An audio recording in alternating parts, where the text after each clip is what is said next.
School bus और truck मुहांमुही धक्का। Dhenkanal Saint Xavier school bus सहर स्थित कोरिया छकर ट्रक आसोसन ठारे सकाळ 7:15 समय दुर्घटना। प्राय 15 रु ऊर्ध्व छात्र छात्री आहत होइथिबा देखिबाकु मिलिछि। एही दुर्घटनार मुख्यतः जातीय राजपथर मनमानी एवं विद्यालयर पिलामानंकु नै जाउथबा बस किपरि एवं काहींकि रंग रूट छिबा आसिबा करिछि एवं जेतेबेले 15 रु ऊर्ध्व छात्र छात्री आहत होइछन्ति सेतेबेले विद्यालयर अधिकारी 5-7 जन आहत होइथिबा कहिबा अनुमान करा जाय कि काहींकि कोन पई के उद्देश्य रे भूल तथ्य देउछन्ति। जदि किछि बड़ धरणर घटना घटिथांता एथिपाई किए दायी रहिथांता। एही दुर्घटनार खबर पाई छात्र छात्री मानकर अभिभावक और विद्यालय कर्मचारी पहुंची छात्र छात्री को मुख्य डाक्तरखाना को नेथिले। समस्त आहत छात्र छात्री प्राथमिक चिकित्सा पर अभिभावक सहित छाड़ी दिया जिबार देखिबाकु मिलिछि।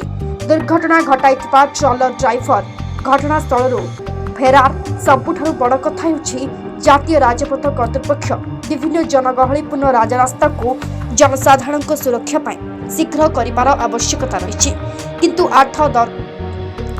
किंतु दीर्घ 8 वर्ष हेब जो गति रे कार्य करुछि आहुरी 2 वर्ष लागिबो एवं आहुरी जनजीवन क्षति हेबार संभावना को एड़ाई दिया जाई न पारे।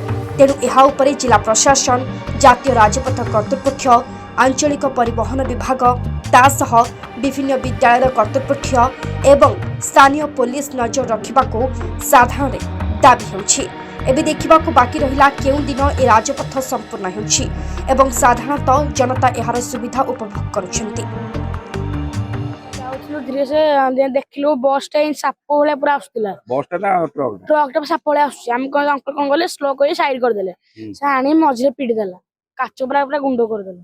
केतु जण पिला हाट होछि ता भितर से 70 जन खन पसंद सब ऊपर 15-17 जण कोन हेतु समस्या लेंगर मुंडो फाटी सब जीवन पुओ मन बेसी किछ एडी ना से पामे सब पटितलु जीवन सब मुंडो फाटी जाय। हमें बाईपास रे जाउथलु। बाईपास रे जो जाउथलु आरो कर रॉन्ग साइड रो गाटा आउतला। तो गाटा रॉन्ग साइड रे आउतला से केन गोडे चलेला भूल भाल चलौतला।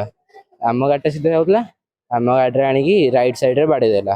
राइट साइड रे जो बाडे देला छुआंकर मुंड फाटी गला अधा छर सब बहुत किछ हे गला। जाउतला गुटे गाड़ी ओवरटेक करके आनी साइड रे माड करके जाई हरी हो। तम बस टा रॉन्ग रूट रे केम नउतला एपट रास्ता बंद अछि। कोपट रास्ता बंद बापट रास्ता स्कूल को जीवा पई जो रास्ताटा एटा बंद अछि। अच्छा एपटे गाड़ी उठी पारने तापरे हमें एपटे जाउ गाड़ी तो एपटे जाउछि आपण काई रॉन्ग रूट रे आपले जा पब्लिक बोलतो नहीं एपटे जो गाड़ी जाउछि से अनुगुल फनुगुल जाउछि चालते दे से एपट रोड जाउछि। हमें स्कूल को भांगिया पई रास्ता नाही नथिबा जो हमें एपटे जाउछु एटो भांगी जाउछु एटी। अच्छा अच्छा एपटे भांगी जे एपटे रोड रे हां मटी जाउछु। हां स्कूल को जाउछि सब दिन ए रोड रे जाओ। हां आज की 10-12 दिन होला एपटे जाउछु हमें। एटा हां गोडी पके जे एटा बंद कर देइछिन तो एपटे जाई होनी। आपण पिला को धरि की एते पिला को जीवन रखा आप रॉन्ग रूट रे काई जाउछि। रंग रोड एपटे उठी पारनी बोली तो गाड़ी जाई पारनी बोली तो हमें एपटे जाई रंग रोड रे गाड़ी जाउछि। हे जाई होनी बोली एपटे हमें जाउछु। एपटे रास्ता थिला हमें काई एपटे जाउतन हम तो 10-15 वर्ष होला एपटे चलौ सदाळे एपटे जाउतलो एपटे हमें काई जीवु। आज जदि कोनो पिला को जीवन जाई थांदा तबे के जाई रहता। ए भाई हमें भी मरि जाई थांदु आज्ञा पिला जे हमें तो स्लो रे चलौ तो गाड़ी पूरा 4-5 जन टिके इंजर्ड होइछन्ती बेसी किछ हेनी। आउ सकाळ तो बसटा जाउतला सेडू ट्रक आसी घसी दे गला। को जगह सर सेटा होची दक्षिण कालिया करे सेठी बाईपास कौन सा ड्राइवर बस रो कि नहीं स्कूल बस रो कि बोलतिला नहीं से ट्रक बाडे ट्रक टा जोर से थिला बद मोड थिला कोन घसी दे गला जोर करके ओवरटेक करके माने पिला मानकर बर्तमान नहीं बर्तमान सब ठीक अछंती। बर्तमान जाउ अपन सब डॉक्टर माने बहुत सागे कर देले अवसा आ टिके खाली इंजुरी हे सामान्य। Bureau report Utkal mail TV.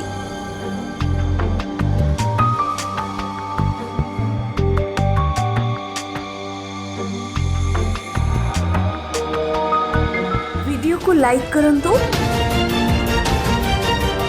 आम चैनल को सब्सक्राइब करंतु,